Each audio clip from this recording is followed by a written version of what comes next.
All right, this next example is very similar to example one, only in this one you can see that they're telling us to use logarithmic regression. We have a group of students studying a photograph for 30 seconds, and then a day later they were given a memory test. Their scores are shown below to show how much they memorized, and we want to be able to use our model to predict the average test score after 2 weeks, which would essentially be 14 days. So we're going to do the same thing we did before. I should have cleared my lists out, but let's go do that. And we're going to do that in with our stat button and go to edit. You can just come up to L2, hit clear, hit enter, and do the same for L1, clear, enter. So then we have our 7 days.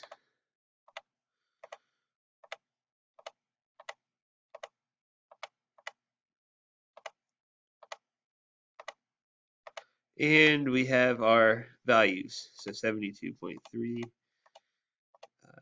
69.8, 64.2,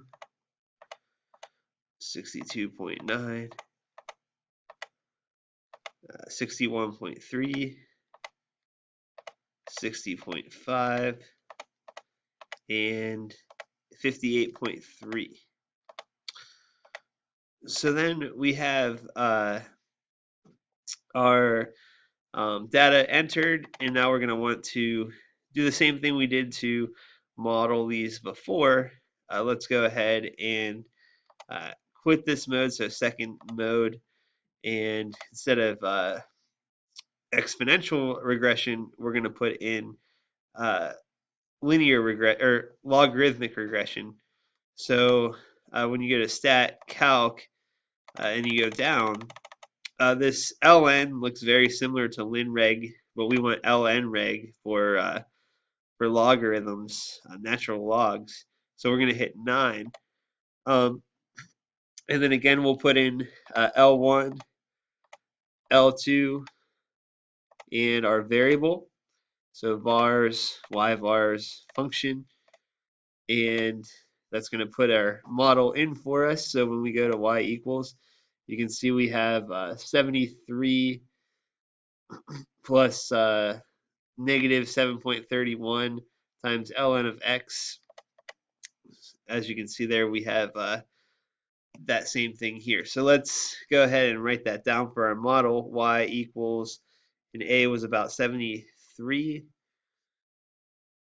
plus b, which is negative 7.3 times ln of x.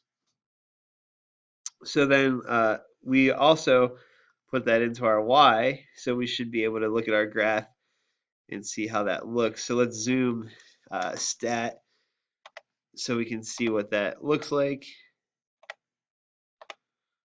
And you can see it follows the lines pretty decently. There are a couple not on the curve, but for the most part, it seems to give us the best fit. So we want to know after 14 days. So in our window, we need to make sure that this becomes 14. So let me just go ahead and zoom out. So back to our graph, zoom out. See if that puts me in a reasonable window. Yeah, now my X max is 18, so I should be good to calculate that.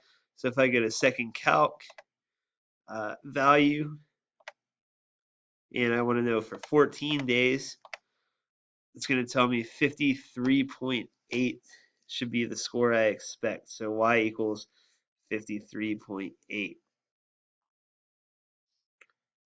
So see if you can apply that same logarithmic regression model to this question here.